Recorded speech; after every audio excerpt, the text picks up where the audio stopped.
I'm just going to issue billions and billions and billions of dollars of securities and buy billions and billions and billions of dollars of Bitcoin.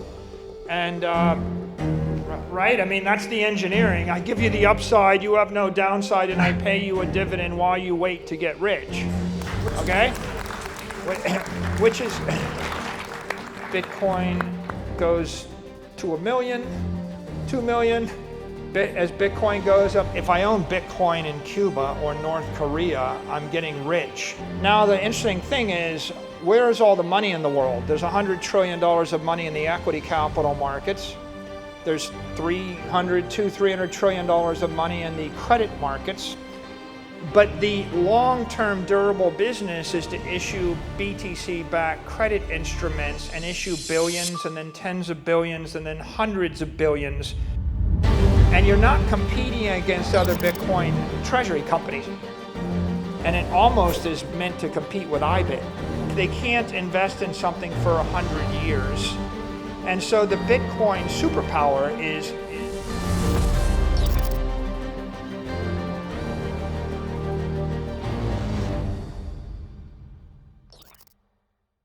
you go first. You will be in the We'll figure it out. All right. It's all good with me.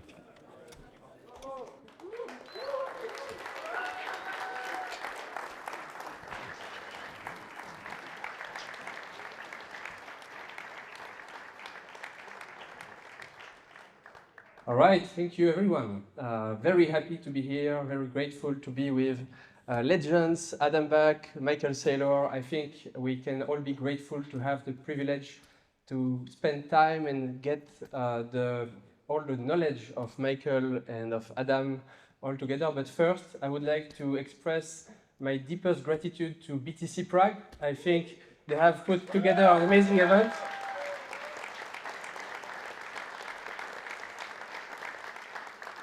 Thank you so much. Thank you, Matthias, Martin. I think we can all say every time there is no second best, but then you meet Matthias, you say there might be no second best, and then you meet Martin, and then there is maybe.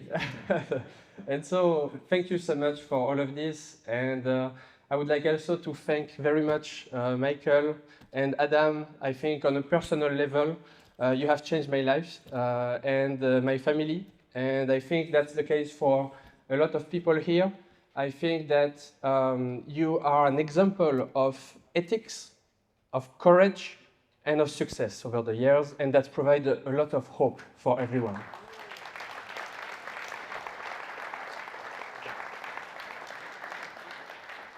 Well, I guess everyone agrees, so thank you very much. I guess a key topic here today will be the financialization of Bitcoin, and maybe we will get into how this is also positive for Bitcoin, what are also potentially some risks and trade-offs to always take in mind. But first, I would like to start with Michael and to ask, how is it possible that the simplest, the clearer model for business is actually the most effective? I asked just before entering the stage to the community on X, what is the #1 question I should ask? And the question always I get is, what is the next business model for Bitcoin Treasury Company? Well, the business model, you already have it. And so I will leave the floor to Michael to explain how the model is so robust due to its simplicity and how you can achieve amazing results by focusing on executing it as laser eyes focused as possible and to deliver the best results for shareholders. Thanks. You know, I said in Vegas, you know, a corporation is the most effective wealth creation machine that we have yet devised. And if we think about the spread of Bitcoin as a monetary virus and as an idea, the super spreaders, the amplifiers of the virus are corporations. When Bitcoin hits an individual, if Bitcoin arrives, you know, at my proverbial dentist, and the dentist clocks a couple $100,000 a year or whatever, they're buying a few $100,000 of Bitcoin. And, you know, as I said, in the war to determine the future of money, right? It's going to be fought with money, right? right? The future money is going to be fought with and won with money. So the dentist is, he's generating a few $100,000 or she's generating a few $100,000 a year. And so over 20 years, you're going to buy $4 million of Bitcoin. When the dentist incorporates and becomes a company, the dentist is going to sell $1 million of stock, and they're going to buy $1 million of Bitcoin in a month. And when the company recapitalizes on Bitcoin, then your real opportunity is to any operating company can sell equity or sell credit, issue credit. And public companies are the best. So say you're a public company, the superpower you have as a public company is you can sell equity, you can issue warrants, you can issue bonds, convertible bonds, junk bonds, or preferred stock. And the preferred stock can have any rights. It can look like equity, it can look like convertible equity, it can look like a bond, it can have dividends or not. So when a company adopts the Bitcoin standard, that dentist that becomes a company doesn't buy $1 million of Bitcoin in 5 years, doesn't buy $1 million of Bitcoin in 1 year. The company issues $1 million of equity and buys $1 million of Bitcoin in 1 month. But it's immediately profitable, which means in the next month, the company can issue another million. And so a company may very well start to issue $1 million a month of security, of equity, and then all of a sudden it's bought $10 million of Bitcoin. So now the interesting thing is, where is all the money in the world? There's $100 trillion of money in the equity capital markets. There's $300 trillion of money in the credit markets. All of the equity capital in the world is valued based upon future expectations of fiat cash flows. Every company in Nigeria is valued based upon the expectation of Nigerian cash flows. Every company in Brazil is based on Brazilian cash flows. Every company in the US, US cash flows. Okay, and we know that the value of that cash is falling, but we also know it's very competitive. So you have a long, heterogeneous, uncertain, like credit risk there, or a equity risk, we'll call it. And then with credit, all of the creditors, they're valued based upon the future expectations of cash flows. I borrow money, I don't have the money, I promise you I'll pay it back, I'm going to get the money over 10 years, right? So the existing markets are based upon these future expectations of business operation. We're valuing real world assets, we're valuing future cash flows, we're valuing equity or opportunities. And the Bitcoin treasury company idea and the most elegant business model is, I have a stack of Bitcoin, $10 million of Bitcoin. I start issuing equity based upon my ability to acquire more Bitcoin. Then I issue credit, fixed credit, convertible credit, some other credit, and then I use it to buy Bitcoin. And of course, the point is, when Metaplanet was a hotel, they might be able to buy $1 million of Bitcoin a year. But when Metaplanet started issuing equity, it's able to issue $1 billion of equity in a year. And so now they're buying not $1 million, but $1 billion a year. But the rate at which a company can issue equity or credit is exponential, but it's not like annual. You might be doubling every month, right? You might go into something like on October 30th, we announced a $21 billion ATM. We thought, well, if we do that in 3 years, that'll be the most successful equity program in the history of the capital markets, if we did it in 3 years. And we did it in like 3 months. Because all you're doing is you're swapping equity for Bitcoin, and you're swapping credit for Bitcoin. Companies can do that. Individuals can't do that, but when you put 3 individuals together and they cooperate, they become a company. So really, I wouldn't be afraid of a company. I would just say a company is when one dude that knows finance got together with one lawyer and got together with one leader, a CEO, a CFO, a general counsel.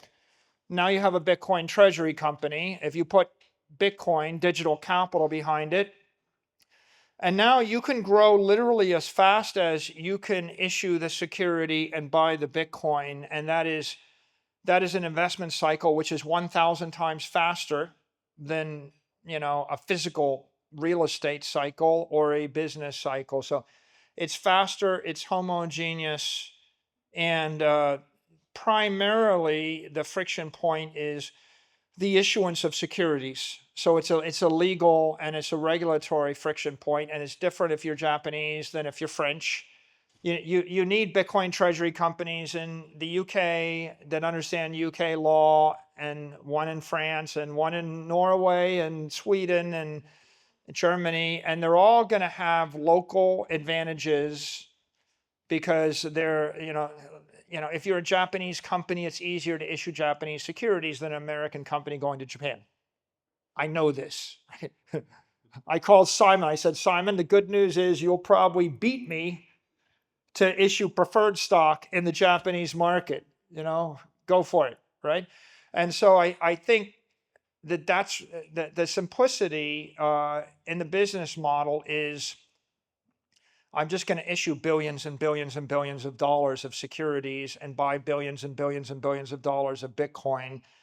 And I'm going to digitally transform the equity and the credit capital markets from 20th century analog physical cash based to 21st century digital Bitcoin based. And that's, I think, what we see right now in the market. So Michael, you have built the Bitcoin treasury company bridge.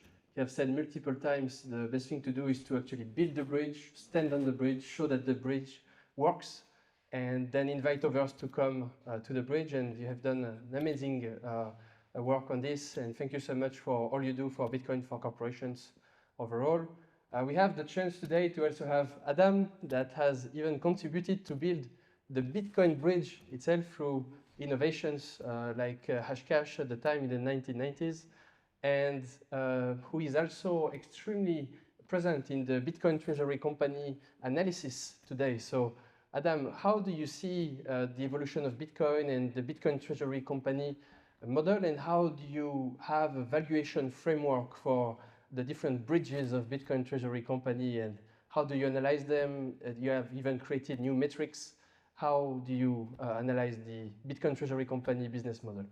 Well, it's interesting to see how people are looking at it, because as with many new things, the default is people are skeptical. Why does that work? Seems like magical thinking, seems recursive logic, that kind of feel. But it's quite simple, really. You can recreate the logic yourself, which is to go back to Michael's dentist example. Let's say it's a private practice. They could use their free cash flow to buy Bitcoin, but they realize they can take a loan and borrow Bitcoin. And because they have accounts, they can maybe borrow $1 million against the practice, which has some enterprise value, and buy Bitcoin. And the dentist is a friend of yours, so he invites you to buy 10% ownership in his practice.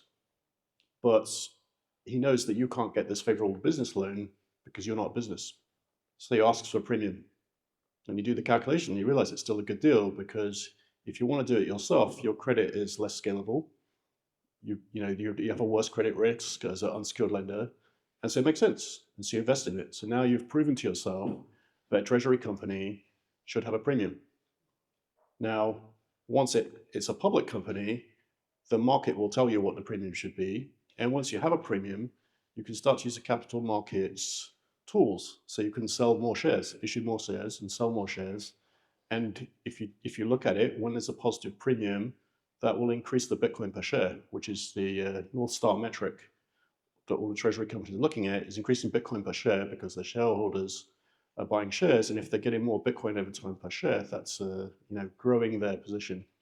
So the next question people come to, if you get them across those hurdles, is well, am I overpaying? As the market bid up this premium, or MNAV, the market cap divided by the net asset value of Bitcoin, too far. And so it's something that any investor struggles with, to think, from a risk perspective, what could go wrong if I get too enthusiastic and I buy a very high MNAV, and that turns out to be something that decays over time and normalizes lower, then I'm left holding this thing. So now I think there's some interesting factors here with treasury companies that reduce that risk. One is that the treasury companies are buying Bitcoin all the time, every month, every day. And so they're reducing your risk over time, because what you'll see is that as a treasury company buys Bitcoin, they're sort of paying for the premium. So the example I was giving is that, MicroStrategy now is the most well-known, the earliest treasury company. So I had some conversations with, people in the banking sector, investment banking sector, and they were, why does this work? I said, well, look, it's very simple. MicroStrategy was trading at around 2 times MNAV for some periods. And, what yield have they achieved? How much have they increased Bitcoin per share since January last year? And they've about doubled the amount of Bitcoin. They did 73.5% last year, and about enough, this was a month or so ago, during this first 2 quarters of this year, that compounds to 2 times. So I think if you bought the stock last year, you're now, the yield has paid for the two times risk premium.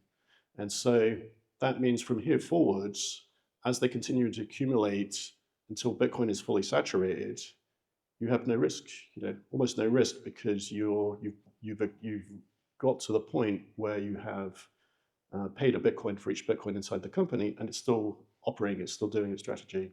So that thought process basically lends itself to a new metric, which is how quickly does a given company pay for the premium it has. And so the premiums are different for, due to local market dynamics, due to the market tools they have, whether they're using debt or ATMs, and the MNAV, they end up in a region. And so you can see that, it was a way for me to start to feel comfortable buying Metaplanet at a 5 times premium when I was relatively early in buying MicroStrategy shares, because I thought that Michael's mission here to, encourage other companies to put their treasury reserves into Bitcoin was a very good cause, and would help companies. And it surprised me, actually, it took so long for other companies to come on board, despite Michael's running a annual conference to show them and give them a playbook. So in any case, the question for me was, well, do I feel comfortable buying Metaplanet at 5?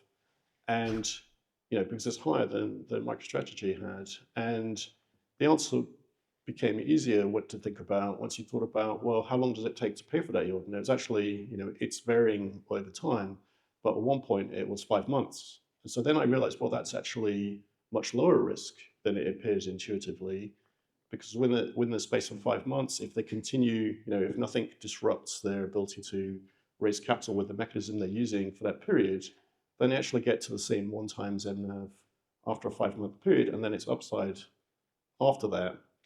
Now you do there's a lot of judgment in the execution strength of the management.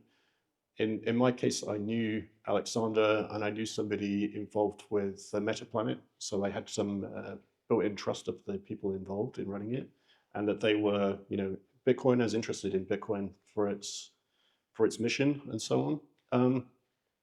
So that metric I expressed as the months to cover, and actually, I think it was somebody sent me a screenshot, which I asked where it came from, and it was from the Metaplanet quarterly presentation, and they picked it up and used it within like a few days, basically. So evidently, they thought it was useful to explain to their investors why you should buy, why you should invest in Metaplanet effectively. So I think they found it. They have a high MNAV, so it works well for them, right? Anyway, they adopted it, picked it up. So it's just a way to look at it. But I think you do have to form an opinion about the repeatability of the strategy, the scalability of the strategy as the company grows. If it's twice as big, ideally it needs to be able to raise correspondingly twice as much, or it could slow down. and whether it will be able to continue this at the same pace in a bear market as a bull market. And of course, the other factor you're looking at is what's the debt ratio. And you can see today that Strategy has a relatively low debt ratio. I believe it's something in the 15% range. And on the Bitcoin side of things, the blockchain group is actually not taking on debt at all in a normal sense, because you have a Bitcoin basis convertible note, which I think is a very interesting new variant of debt. The reason that is not conventional debt is because if it fails to reach the conversion premium over the 5-year period, ultimately the company could just give back to Bitcoin because sitting ring fenced in a bankrupt remote custodian, and so it doesn't have the same kind of tail risk. And so they were able to, at the blockchain group, to bring in what would be staggering amounts of debt if you were to do that in euros.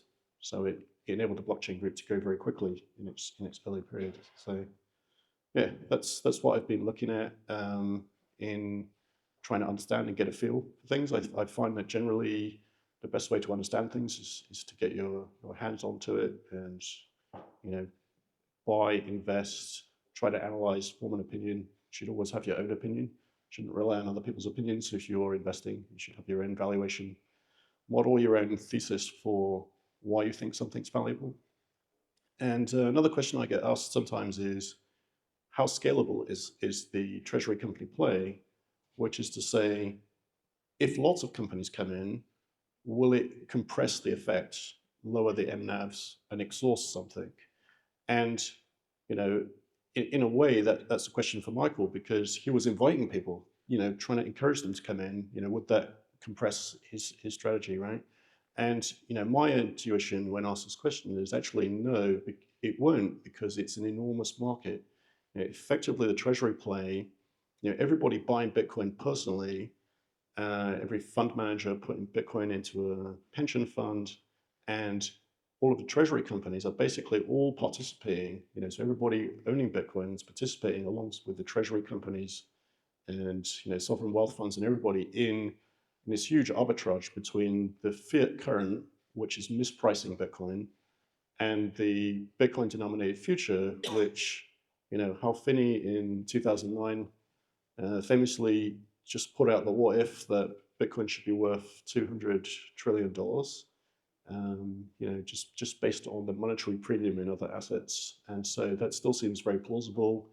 Maybe it's a bit higher because we've onboarded a lot of inflation in the different major currencies.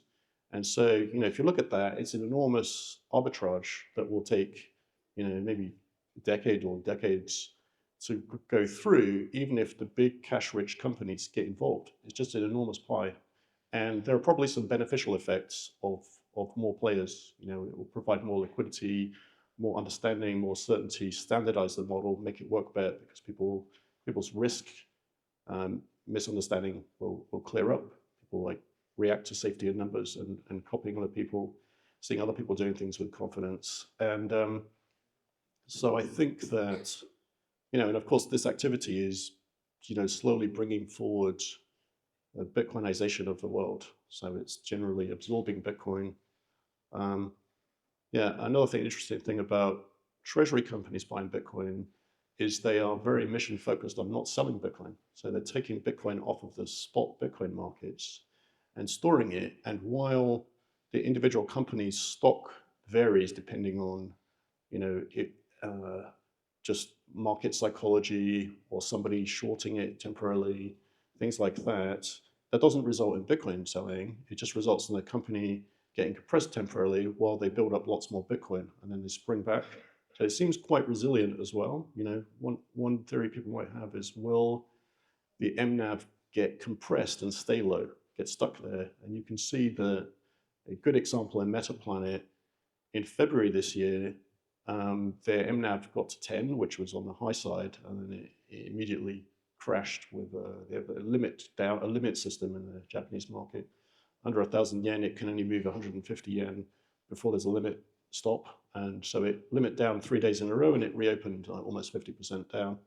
And that made the market subdued for a couple of months. But in the meantime, the MetaPlanet management team continued to operate their moving strike ATM-like system and changed 1,760 Bitcoin into 5,000 Bitcoin in a couple of months.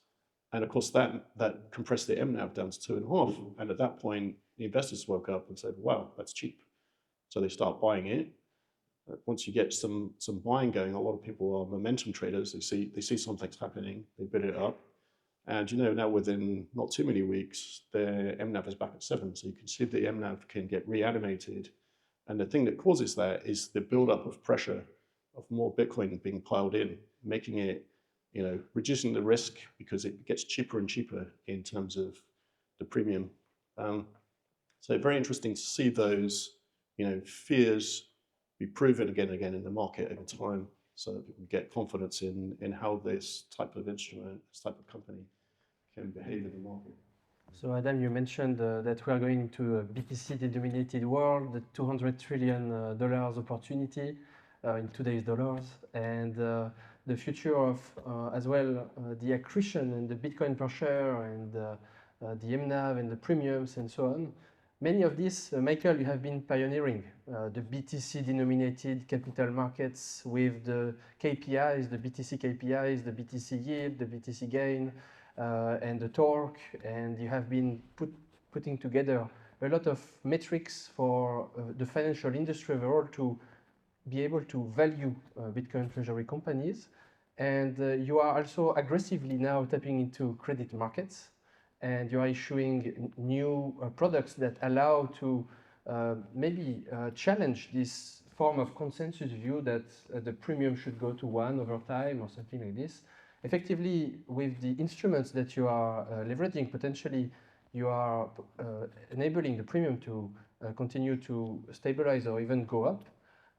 So how are you able to provide financial engineering in a best-in-class manner to tap into those capital markets and have the best performing preferreds and have the ability to make an announcement of 10,000 Bitcoin in a week? And how are you able to do that, and how this is shaping the new wave of adoption for financial markets with the instruments of Bitcoin treasury companies? I think our first challenge was to develop a set of metrics that you could use to value BTC-backed equity. And because you're on a Bitcoin standard, simple US dollar accounting doesn't really work, because US dollar accounting is geared toward companies that generate their earnings via operations.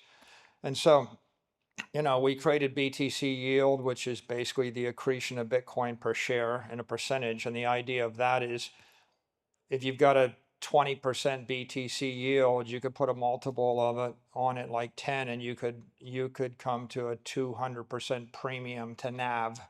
It's a very simple way to get to what should the premium to NAV be. Well, it comes down to whether the company generates 220% yield or 10 or 200% yield, right? And a bond that pays 200% interest after tax is worth a lot more than a bond that pays 5% interest after tax, right? So the yield metric was an equity metric. BTC gain or dollar gain is an equity metric. BTC dollar gain is basically the earnings equivalent for a Bitcoin company. It's on a Bitcoin standard basis. If you generated $100 million of BTC dollar gain, it's like $100 million of after-tax earnings. It goes direct to shareholder equity. It bypasses the P&L.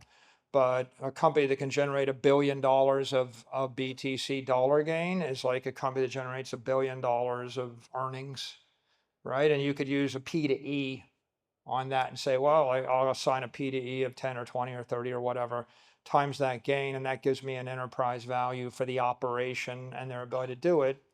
Now the question becomes, how do you generate BTC yield, and how do you generate BTC dollar gain or BTC gain? And there's 3 obvious ways to do it. One way is operating cash flows. I take my operating profit and I sweep it into BTC, and that becomes a yield and that becomes a gain. That is, I have $100 million of operating cash flow and I buy Bitcoin with it. Then I have $100 million of BTC dollar gain without any shareholder dilution, right? And so that's, that's one way to do it. You need an operating company that generates a lot of cash to do it. The second way to do it is if you sell equity at a premium to NAV. When you're selling $100 million of equity at a 2M NAV, then you capture a $50 million BTC dollar gain. And of course, if you sell equity at a discount to MNAV, you're actually diluting the shareholder. So you would have a negative yield, a negative gain. I think the reason that BTC yield and BTC gains matter is it's a very simple, transparent, instantaneous way for an investor to see whether the management team took an accretive transaction or a dilutive transaction. On any given day, any public company can raise almost any amount of money if they're willing to dilute their shareholders. And the real trick is to do it accretively. So those two metrics, are important, but now we've moved through this issue. I've run out of cash flow. What do you do if the BTC, if the MNAV is 10 or 5 or 8? This is not a complicated question. When you're on fire with an MNAV of 8, you sell the equity, you buy the Bitcoin, at an MNAV of 10, you've got like a 90% spread, right? So you're generating $900 million of gains for every $1 billion of equity you're selling. It's risk-free, instant earnings, in essence. That's not complicated. The question is, what if MNAV goes to 1? Or it goes below 1? How do you, what if you don't have any cash flow and MNAV goes to 1, but you have $1 billion of Bitcoin on the balance sheet? Well, if you're a closed-end trust like Grayscale, right, or if you're an ETF, but especially a closed-end trust, you can't do anything, so you'll trade at a discount to MNAV, and that's always the thing people wanted to avoid. The special power that an operating company has is to issue credit instruments, though. And so the way that you actually pull yourself out of a hole if you trade at a discount or you trade down to normal MNAV is you start to sell credit instruments collateralized on the assets of the company. So that takes us to the idea of BTC credit models. If I have $1 billion of Bitcoin, I can sell $100 million of a bond or let's say $100 million of preferred stock that yields 10% dividend yield. It's 10 times over collateralized. So therefore the BTC rating is 10.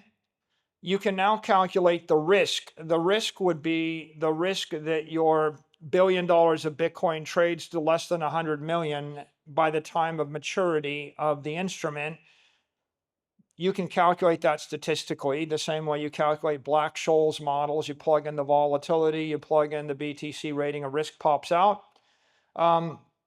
And then you can calculate a credit spread, what we call BTC credit. What is the theoretical credit spread above the risk-free rate that you need to offset the risk? And of course, the credit spread, if the BTC rating is 2, is higher than if it's 10. And if Bitcoin volatility is forecast at 50, then the credit spread has to be higher than if the Bitcoin volatility is 30. So if you plug into your model your expectation of Bitcoin return or ARR over a decade, and you plug in your expectation of volatility of Bitcoin, and you plug in the price of Bitcoin, you get a BTC rating. The risk pops out. The BTC credit model pops out. What we have done is used that in order to start to issue Bitcoin-backed credit instruments. Our idea is we want to sell securities into a market that's orthogonal to the equity market and to the Bitcoin market, or an uncorrelated market. So the market for US dollar yield, right, amongst retirees, there are a lot of people that don't know what Bitcoin is, don't know what strategy is, they don't know anything about our business model. But if we offer them, like we offered a preferred stock that yields 10% dividend at par. We offer you 10% dividend yield and a qualified income distribution, a QID or QDI qualified type instrument. If you make less than $48,000 a year, you can buy the instrument and collect 10% dividend yield tax-free in the US. Okay, well, that's interesting. A lot of people want 10%. Now, the issue is it risky? Well, if it's 5x or 10x over collateralized, then it doesn't look that risky if you think Bitcoin is a real thing. So the idea of giving someone extremely low risk but high yield fixed income is a simple idea. I think it's kind of a killer application for Bitcoin as collateral. What we did at Strategy is we created a convertible preferred called Strike, which gives you 40% of the upside of the stock and an 8% dividend at par. And then we created a senior preferred called Strife that gives you 10% at par. That is cumulative. It means the dividends, if you ever miss them, they accumulate and there are penalties. And so it's senior to all the other preferreds.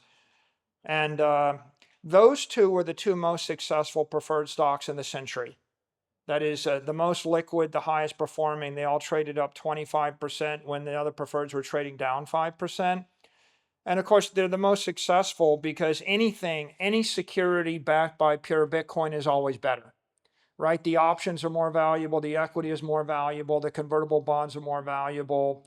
These preferreds are more valuable because you're plugging in an asset which is going up 55% a year with 55 vol. And so if you plug in something which is spinning at 55 RPM that's going 55 miles an hour, there's a lot of energy in it. So we just plugged that into those instruments. They were very successful. We floated them in the public market on NASDAQ and we attached a shelf registration to them. And the idea is now we can sell people 40% of the upside of the stock, and that might be 80% of the upside of Bitcoin, but with downside protection and a guaranteed dividend. So we call Strike, it's like a Bitcoin fellowship. It's like you get a living stipend, you get protection, and you get to ride the upside and you can hold it forever. And that's for the Bitcoin curious that are afraid to get on the roller coaster, which is Bitcoin, or the hyper roller coaster, which is the equity, the turbocharged Bitcoin and MSTR. But then there's a lot of people that don't want Bitcoin exposure. They just want US dollar yield or euro yield or JPY yield. And so, how many people is that? Well, that's like every retiree in the world. That's like everybody. There's no one that doesn't want 8 or 10% dividend yield at extremely low risk. That's why the credit markets, fixed income markets are bigger than the equity markets. So what we did there is we're just using Bitcoin to generate that. And if Bitcoin is going up, it's been going up 55%. So you can pretty much slice any amount of yield out of less than 55%, and you can give it to an investor. And, I think a Bitcoin maximalist long-term forecast is 30%, but I figure Bitcoin's got to yield between 20 and 60% a year forever. And as long as Bitcoin is returning 20% or more, you can always sell these instruments offering 6, 7, 8, 9, 10% and swap it into 20, 30, 40%. Capture the difference for the equity investors, and that way the equity outperforms Bitcoin. The convertible, you can probably, and here's our engineering, we're basically engineering the company for the equity to outperform Bitcoin by 50 to 100%. Then you've got Bitcoin. If you want straight Bitcoin, you buy it from iBit or you buy the BTC and you hold it yourself. And then we're engineering, but you're getting all the upside and the downside of Bitcoin, all the volatility.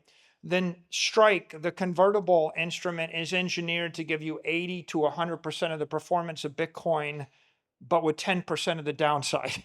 So we want 80% of the upside, 10% of the downside, and a guaranteed dividend. So that's for people that kind of want to have their cake and eat it too, and they don't want the roller coaster. And it almost is meant to compete with IBIT. If you think about it, it's like instead of 100% of the upside, 100% of the downside, and no dividend, what if I gave you 80 to 100% of the upside? I don't know if it'll be exactly 100%, but the more we lever the equity, then the more likely the convertible equity becomes equal to Bitcoin performance. So we're shooting to get the convert to perform the same as Bitcoin over the long term, but with principal protection and liquidation preference and with the guaranteed dividend stream. And that's that thing. And it seems like there's a market for people that want the upside without the downside, right? And right? I mean, that's the engineering. I give you the upside, you have no downside, and I pay you a dividend while you wait to get rich. Okay? Which is the smart financial engineers, in my opinion, agree with me. They're like, oh wow, this is a good idea. But a lot of people haven't quite figured it out yet because nobody's ever issued a perpetual convertible preferred stock. The last 10 preferred stocks issued in the last 4 years, the top 3 of the 10 were ours, and they're all perpetual, and all the other 7 aren't. People don't normally sell a perpetual dividend or a perpetual call option because they don't have a perpetual use of proceeds. They can't invest in something for 100 years. And so the Bitcoin superpower is if you're a Bitcoin believer, you think Bitcoin is going to outperform the S&P index forever. And if Bitcoin outperforms the S&P index forever, you can sell a dividend that's less than the S&P forever. And then you can also sell a convertible preferred that outperforms, right? That's good forever. So we engineered that, and then the idea with the fixed is we're going to give someone an infinite duration dividend yielding, and the conventional thinking is you're crazy. You should have a call option in it so you can retire it if interest rates fall. And that's the way a conventional bankers they all you should put a call option and then you call it if the interest rates fall 200 basis points, you'll call it and you'll refinance it. But that's the way you think if you sell 144A over-the-counter instruments with a 3-year duration to trade in the over-the-counter market. But those are all crippled 20th century instruments. The way you think in the 21st century is I'm going to put Strife into the market, and I don't care how much I sell in the first week. I'm creating the instrument so that I will maximize the amount of capital I raise over the next decade or 20 years. So we wanted to create the instrument so that if Jerome Powell drops the interest rates 200 basis points, Strife trades up to 150. And when it trades up to 150, the yield falls to 6%. And when so instead of 10, it falls to 6, and then we're able to then sell it. I'm not buying it back. I'm selling it, right? The whole idea is when the interest rates fall, I will be selling billions and billions of dollars of that instrument via the ATM at 150 or 200. And the small thinker thinks, oh, I have to buy it back, refinance it, go back and do a 144A deal with the investment bank with a huge commission to refinance it, and then that'll be illiquid and crippled. And so I don't want to issue a series of crippled, illiquid securities. And by the way, what I'm describing, the entire preferred stock market. All of the preferred stocks, in my opinion, are garbage. Right? You're buying these garbage instruments that are illiquid, that trade $400,000 a day, that yield 6%, that have the credit of a mid-sized regional bank in a state you've never been to with mortgage portfolios you don't understand. And you're supposed to accept 6% illiquid over-the-counter that nobody can buy, instead of something which yields more, which is 100x as liquid that everybody can buy. And of course, the problem is all that corporate credit, all of that preferred. It's all 20th century ideas on 20th century credit models. So what we did is we concluded the killer app for a Bitcoin treasury company is to issue credit. Bitcoin, Bitcoin-backed equity, that's the first app. And yeah, you can do that for a while. But the long-term durable business is to issue BTC-backed credit instruments and issue billions and then tens of billions and then hundreds of billions. And you're not competing against other Bitcoin treasury companies. You're competing against every junk bond sold by every company with no money, every corporate bond sold by an investment grade company. And guess what? We're more collateralized than the best investment grade companies issuing corporate bonds. We have better collateral. So we're competing against corporate bonds, investment grade bonds, junk bonds, private credit, and then against preferred stock in that market. And the idea is we're just going to sell something that is more credit worthy, less risky, better collateralized, that yields more, that's more liquid, that everybody understands. And ultimately the goal is instead of a market of 1,000 preferred stocks with 500 million in the float each that are illiquid, that are garbage, how about one preferred stock with $50 billion in the float that trades $2 billion a day, that yields more, that everybody's heard of, that's backed by Bitcoin, right? And to do that, you just kind of adopt those metrics. And what I just described, every Bitcoin treasury company can copy. I invite you to copy it. I encourage you to copy it, because just like 20 BTC companies issuing equity legitimizes Bitcoin and Bitcoin equity, 20 companies issuing Bitcoin-backed credit instruments will legitimize Bitcoin-backed credit, will accelerate the digital transformation of all the credit markets and create a stampede of capital out of the 20th century defective, crippled credit instruments into the digital credit instruments of the 21st century. And S&P and Moody's and Fitch, they'll all just start to cover that. Everybody's view of credit risk will evolve. The retirees get 200 basis points more yield on something which is an order of magnitude less risky. Bitcoin goes to 1 million, 2 million. As Bitcoin goes up, the collateral goes up, the markets all evolve. And what I'm describing is the way that I see the digital transformation of the capital markets driven by these BTC companies. Thank you so much, Michael.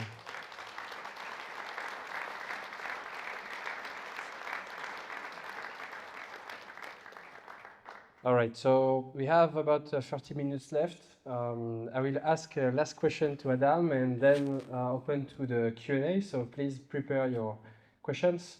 What we are witnessing really is Bitcoin as the standard store of value for capital markets, Bitcoin treasury companies that are securitizing Bitcoin and providing access to various capital pools. And have you seen very well described by Michael, like the ability of Bitcoin treasury companies to create new financial instruments for various pools of capital.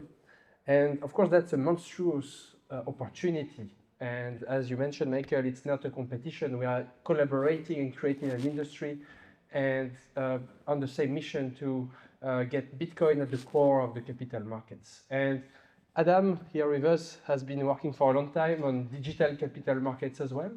So we would like to get your perspective, Adam, on potentially first some risks and trade-offs to take into account when it comes to Bitcoin capital markets, and how you've built also solutions for 24/7, 365 capital markets, and how do you see the evolution of the role of Bitcoin treasury companies within the transformation as well of Blockstream, within the asset management industry for the adoption of Bitcoin, and how do you see this impact of Bitcoin treasury companies overall into capital markets?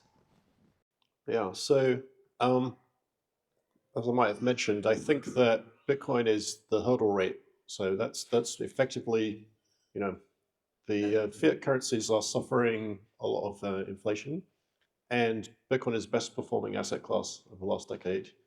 And so, if you realize that, you don't want to invest in anything that isn't competing with Bitcoin. Very, very hard to compete with Bitcoin. So the obvious solution is to redenominate the companies in Bitcoin, base their treasuries on Bitcoin, and use the profits from their enterprise to buy Bitcoin, and use the capital markets structures that Michael has been describing to improve that cycle, and play with the arbitrage to bring forward the Bitcoinized future. Um, Now, in terms of risks, I described the sort of MNAV varying over time, and you see companies reanimating their MNAV. So they'll get a compressed MNAV and they'll recover from that. And so, strategy's been around the longest, and I was an early investor in it. So I was actually buying it at times in the bear market, with the first bear market that a treasury company has been through. Actually, the rest of the treasury companies haven't been through one. And to my point of view, it was cheap, so I was buying it. And as Michael's described, that there's an incentive within a company, and this is why companies do share buybacks. When if your own equity is mispriced, you want to buy it. And so if you've got cash reserves, you can buy it. In a Bitcoin setting, the more effective way is to raise capital from these uncorrelated preferred instruments that Michael set up, the Strike, Strife, and Stride, and use that capital to buy back your own equity if it were to get below one. I'm not sure that it would necessarily, because there's a lot of people looking at the companies who would buy it, at 1.5 NAV and also consider that cheap. So maybe it can't quite get there. And I think in terms of risk, it depends on your investing horizon.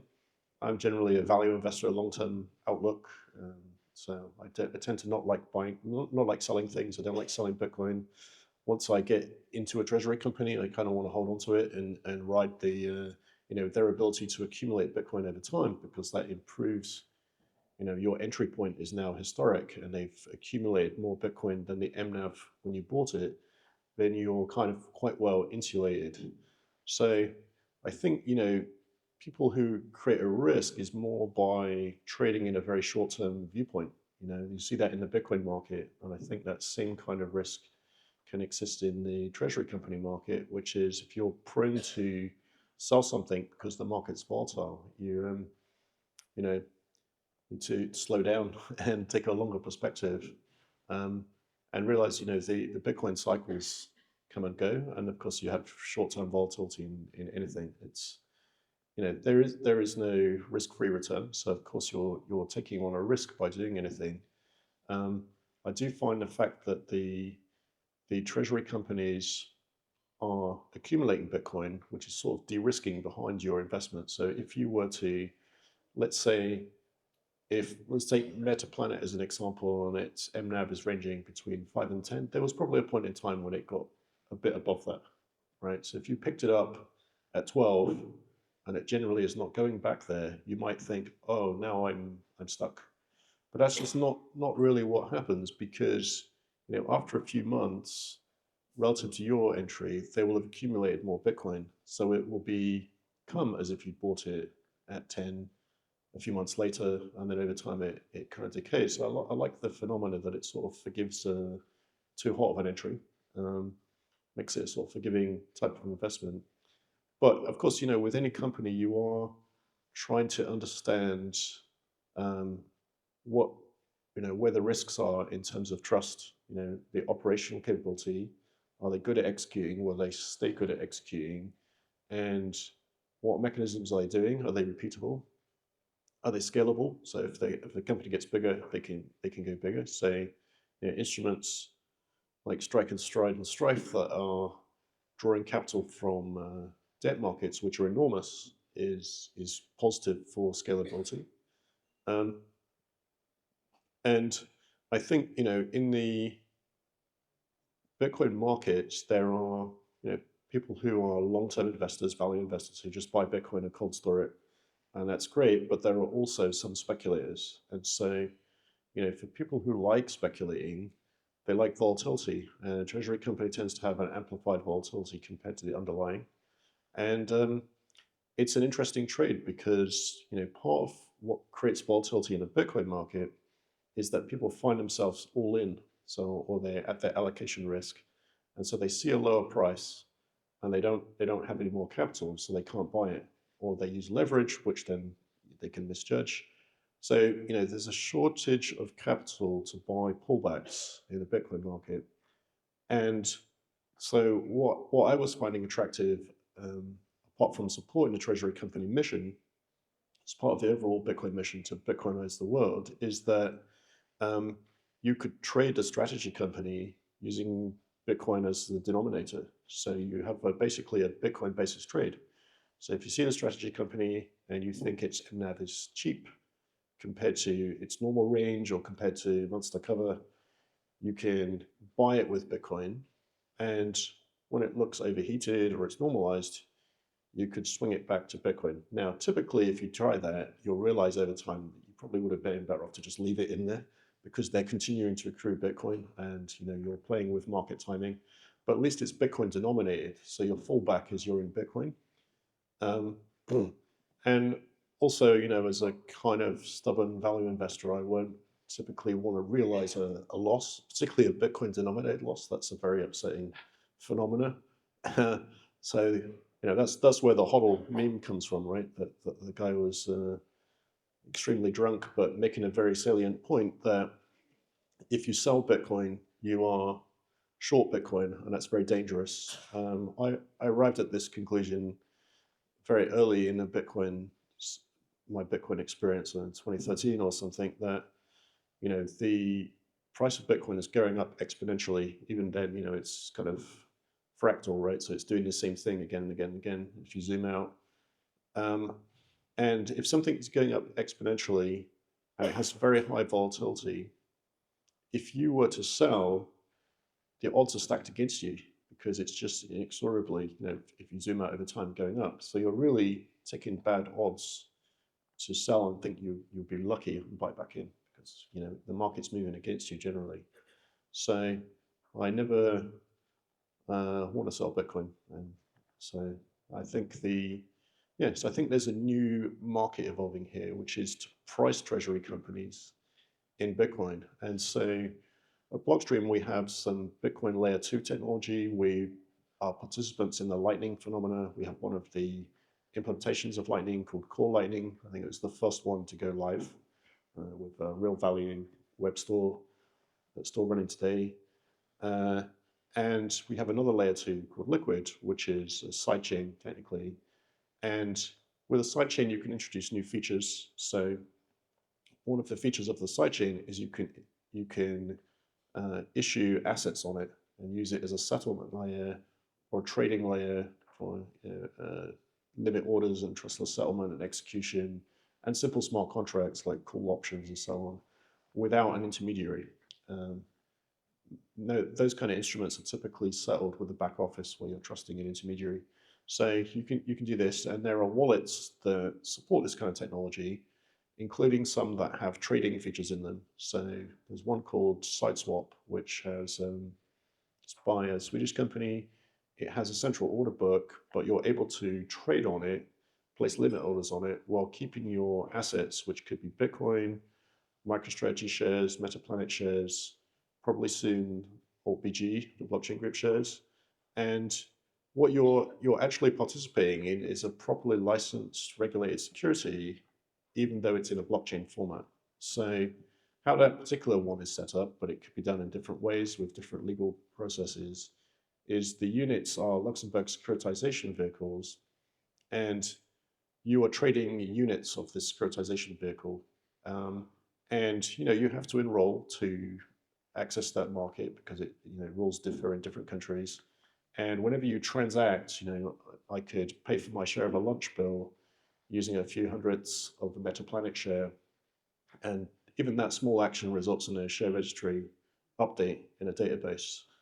So it's real-time updated, it's regulated, and yet it feels permissionless. You can transfer it. It's kind of more modern digital share certificate with a bearer-like behavior in the sense that you have the share certificate and you can swap it, you can transfer it, and it's very real time. but it is updating the classical share registration database with a registered owner. And actually, if you lose the keys, you can go and apply to the share registration agent, and they can, lock the previous one for transfer and replace the certificate. So anyway, with that market, you have on a side swap order book actually Bitcoin denominated pricing for a few treasury companies, and more over time. Now that provides two advantages. One is if you are doing this kind of trading, you are typically going to sell a Bitcoin ETP or ETF to dollars or euros, and then you can use the dollars or euros to buy, OldBG, the blockchain group, or Metaplanet, and then do the reverse. So you're taking two trades every time, and these prices are moving. So it's you can slip quite a lot with that. So it's inefficient, and also the markets are not 24/7. So if you live in Europe and you try to trade Metaplanet, the market opens at 2 a.m. for your perspective. It's not good timing. So with these tokenized treasury stocks, you have a 24/7 Bitcoin denominated market that trades on a weekend, it trades in your time zone, and it's more uniformly acceptable. So you see when you see new treasury companies come into market, OldBG a while ago, you still see threads on social media where people are asking, how do I get to Paris Stock Exchange? I can't, I called Interactive Brokers, or I called this, or Fidelity, and it's a bit uneven. And so this provides kind of more uniform access. Another one which it seems to be even harder to get at is H100, a new treasury company incorporated in Sweden on the Nordic growth market. And same thing again, people are trying to find where can they buy it. Of course, that's it gives the local market participants faster access to it. And maybe they have some unique advantage in their home country, as Michael described. So that's a kind of interesting new sort of digital capital market technology. And there's interest from exchanges now who are adding securities licensing so that they can trade securities in a Bitcoin exchange. And so you have Bitfinex announcement. So Bitfinex was one of the first to get this kind of licensing. I think now you see Kraken making some announcement that they're going to start, more recently Coinbase. And so the concept here is that you can have sort of standardized Bitcoin layer 2 tokens for the treasury stocks and be able to deposit them on a custodial exchange, trade them with high velocity on there, and withdraw them and move them to other exchanges. You also have the possibility, because it is tokenized, to use that as collateral to borrow. Of course, you could borrow dollars, that's a common thing, but because people are engaging in a Bitcoin basis trade, you actually have now a natural and new market to borrow Bitcoin to apply leverage to that trade. So, if you are trading Metaplanet, it's quite volatile, so using leverage on that might be a little risky. But in any case, you could apply a low leverage where you're basically borrowing a bit of Bitcoin against Metaplanet to buy more Metaplanet and unwinding that on the way back. So it's really unlocking, a Bitcoin basis view of a lot of capital market structures where margin trading is all dollar or euro based margin. In the traditional markets, it's very clunky. The markets are not 24/7. The leverage they can provide is very variable. So in some sense, it can expose you to artificial margin call or liquidation risk, because they have a very, very conservative view on leverage, unless you are, a hedge fund that can negotiate something more custom. So we're finding this quite interesting and opening the doors for, you saw that Stocker, who is the Luxembourg securitization licensed entity doing the first two treasury stocks in this format, made an announcement of partnering with H100 to do some more elaborate things, like a convertible note that's tradable, that you can, pay for the conversion and receive the share, with a few clicks, rather than, go through the conversion paperwork and, wait a few days to get the shares to show up in your brokerage account. So you get this much more accelerated process, which is interesting to see as well. And you're literally exchanging some Bitcoin, a tokenized convertible note, for a tokenized share in a sort of trustless market, a non-custodial order book or market service, and you can exercise a convertible note. So that's not built yet, but it's pretty easy to build with these kind of tools. So you might see that pretty soon. That's interesting as well. All right, thank you so much, Adam. I guess something that Adam mentioned quickly to end the panel and open for maybe one or two questions is Bitcoin investment, and as Michael mentioned many times, the right horizon for Bitcoin is at least 4 years, and the best one is forever. And so we talk a lot about Bitcoin treasury companies, and the opportunity is enormous, but we are here for the long term, and I think that the opportunity should be looked in the long term, and to be careful as well in the market. So is there any questions? Okay. That was a yes.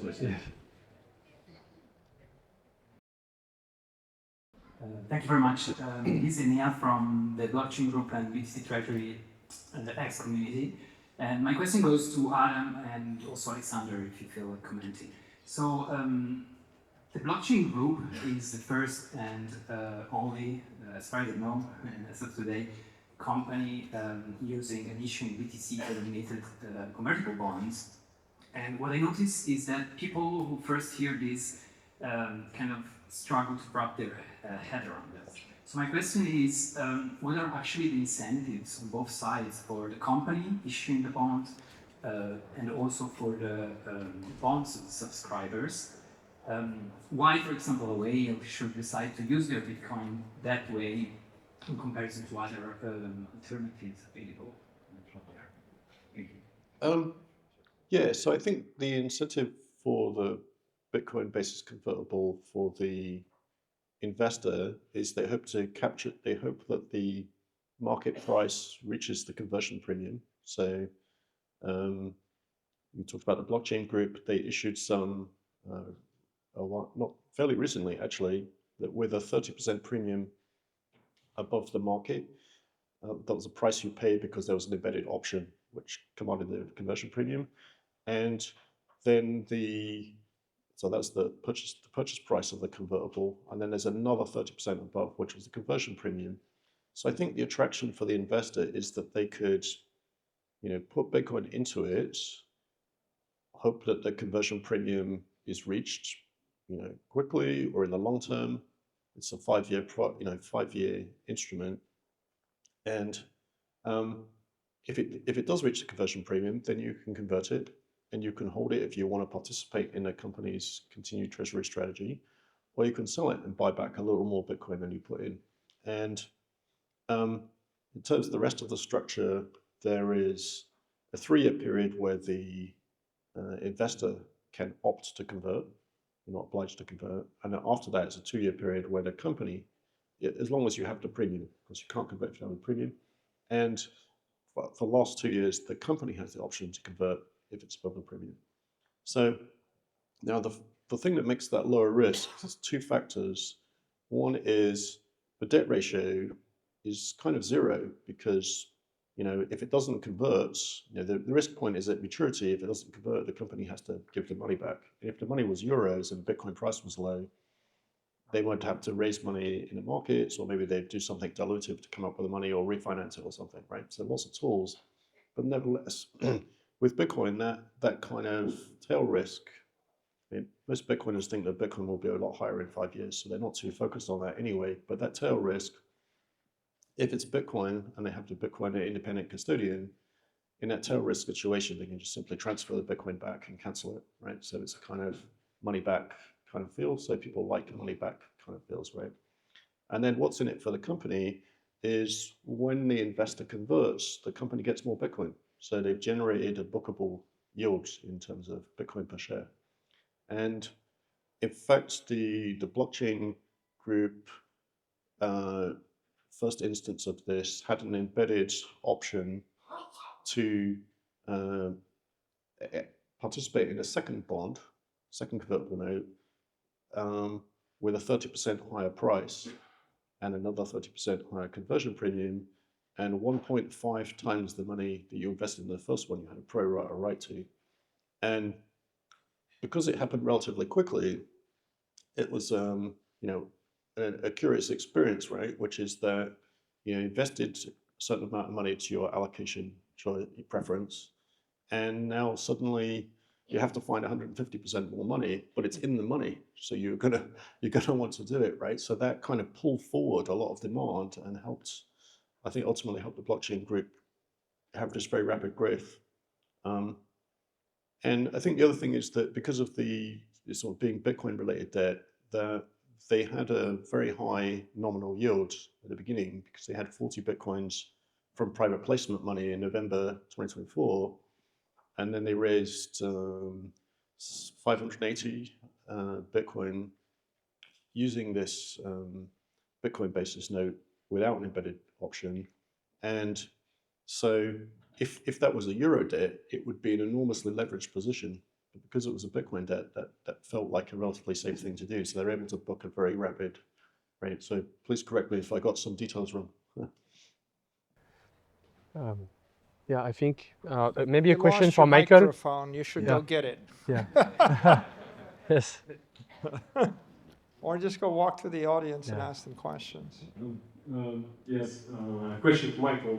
So thanks first of all for being lighthouse for making the Does he have industry another people mic? companies.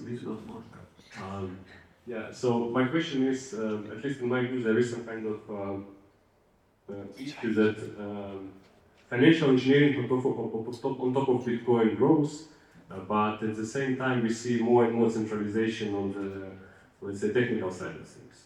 I would like to ask if you see this concern and what can be, I don't know, social, economical, maybe financial ways to fight it. What I mean is like centralization of pools, an amount of nodes that are getting lower and things like that. Like, do you see it as a threat?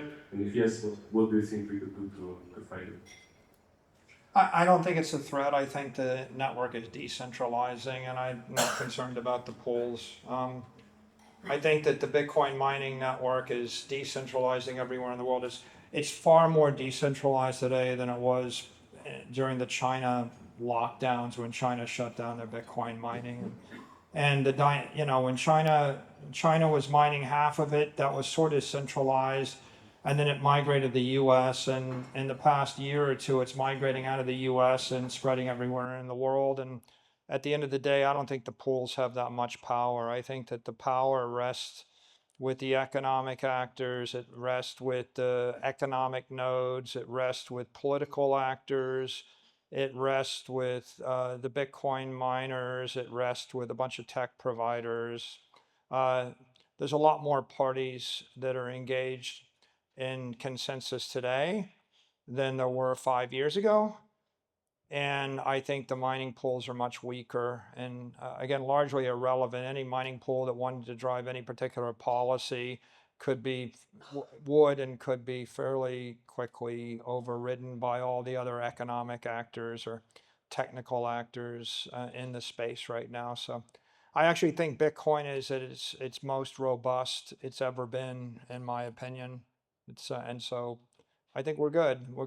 There's going to be people concerned about everything under the sun all the time, and I think that's healthy. It's healthy that everyone's worried about this protocol change or Bitcoin Core or this mining pool. That's a healthy degree of skepticism, but I wouldn't interpret that healthy immune response for the network being weaker today. The network is far stronger today than at any point that I can remember or point to.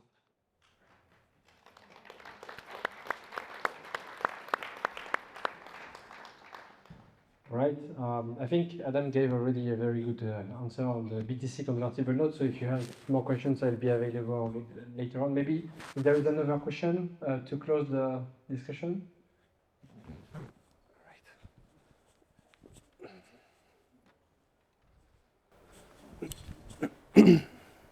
Hello, so I prepared it because my English is not too good. So we've discovered that there is a global trust law fraud connected to legal names worldwide, affecting even all KYC processes on the exchanges. And my friend Vito, he has a little gift for you about this. And my question is, you often suggest also before in the talk that you are using company structures to protect yourself. Is it also connected to the names? But what happens if large private or institutional actors continue operating directly under their personal names? What would you recommend to avoid long-term legal risks as the global structure becomes more exposed? I'm not sure I understand the question. Can you say it again? Okay, my question is, so on all the KYC exchanges, there is the problem that they use the wrong names. They change it and it's not the legal names as you have it in the passports. So if you act as a company, you don't have the problem. But when you have big investor like institutional investor, they use their personal data, so their normal name, and then you have you have the problem with the tax institutions and with the tax companies because they have changed it. But yeah, he has some information about it if you are not aware.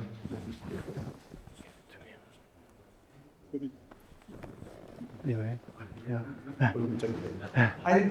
I think that Bitcoin is spreading everywhere in the world, and you can choose to engage with it peer to peer with self custody and bypass the exchanges. I think you can look at Bitcoin as one world of Bitcoin where it's all individuals working with each other, and there are a lot of different ways you can do that, right? I mean, there are various individual strategies or techniques where you're not working with an exchange and you're not working with a company. I think there's a second way to view Bitcoin, which is what if 400,000 companies all trade peer to peer with each other and bypass the exchanges and the banks? I think there's a third way to view it, which is what happens if 50,000 banks start to hold it and trade with each other peer to peer. I think there's a certain way that people are dealing with crypto exchanges today, but that's dynamically evolving. I think that as the digital assets environment becomes more flexible, I think you'll see an explosion of innovation.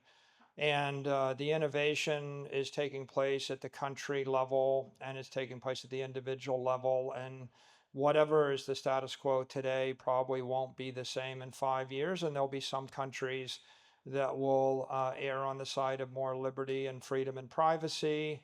And they will develop very good technologies, and those will probably spread everywhere else in the world. And there'll be other countries that err on the side of KYC and censorship and not privacy. And I think it's not a Bitcoin problem. It's a nation state or citizenship problem. If you find yourself in a particularly hostile nation state where they deprive you of your privacy or your economic liberties, then of course the answer is you're either going to use technology that came from another place, like VPNs and firewalls and the like, or you're going to move. But I think Bitcoin, because it's global, is it's allowing every nation, every actor everywhere in the world to develop technology for layer 2, layer 3, layer 4 protocols as fast as they can. There are things that are being done in countries that you don't live in that would be illegal in your country or not culturally acceptable. And you will probably, as a Bitcoin holder, you're the beneficiary of someone doing something in another place that might, if I own Bitcoin in Cuba or North Korea, I'm getting rich, even though it's illegal to own Bitcoin in Korea and Cuba. And likewise, a lot of good technology will flow from the U.S. into countries that wouldn't allow it, and there'll be technology that flows from other countries into Europe where it may not be allowable. And I think that's dynamic equilibrium. There's no one answer except for the fact that it's pretty clear that if you're looking for the best answer is going to be a decentralized network like Bitcoin and then decentralized layer 2 protocols like Lightning. And they are most likely to provide the most sovereign resistance and sound money properties that you could get. There's no second best idea. So a friend of mine says, things aren't necessarily perfect here. That's why we call it Earth and not heaven. And I would say, with regard to this, there's always going to be imperfections in people's implementations of Bitcoin. That's why it's Earth, it's not heaven. But the second best idea is much, much worse than that. And what Bitcoin gives us is it gives us hope that if you are stuck in a place where you have an imperfect capability or imperfect execution, somebody somewhere else in the world is probably working on something better. And once they roll it out, it will start to either directly or indirectly improve your condition as a network participant. And so I take that incremental approach, and I don't get demoralized or depressed if I see there's a suboptimal thing. If there's some exchange or some wallet that did something I didn't like, I just accept the fact that we move forward sometimes imperfectly, 2 steps forward, 1 step back. And that's all human progress takes place. And if you're too much of an idealist and you demand that everything be perfect everywhere at all the time, throughout the journey, you never get started on the journey and you'll never get to a better place. And I think we're moving to a pretty good place right now. And on the margin, you have $2 trillion of economic energy in the network today that is imperfectly distributed to some actors. But 10 years ago, you had a few $billion of economic energy in the network. And it's not like the network was more functional then or all the applications were better. So I think we're better off today. And now that everybody sees the excitement, you're about to see the best and brightest minds everywhere in the world start to spend orders of magnitude more money on programming and innovation and layer 2s and layer 3s in order to cure all the problems that you identify. And I agree there's lots of problems in the world. I think that Bitcoin is a movement and a technology and a protocol that provides us with a hopeful path to get to solutions that are better than anybody else has proposed with any other protocol that I am currently aware of.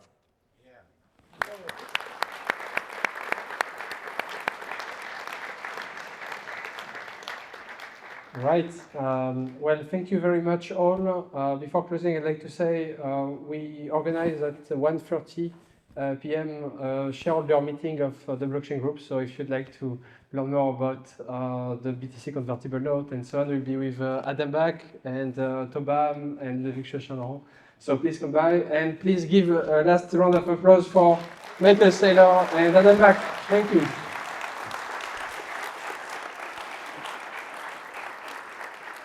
Thank you. Thanks, Al.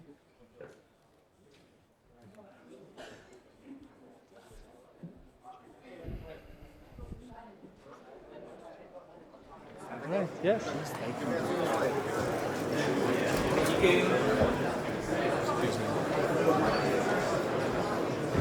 That's not mine, sorry.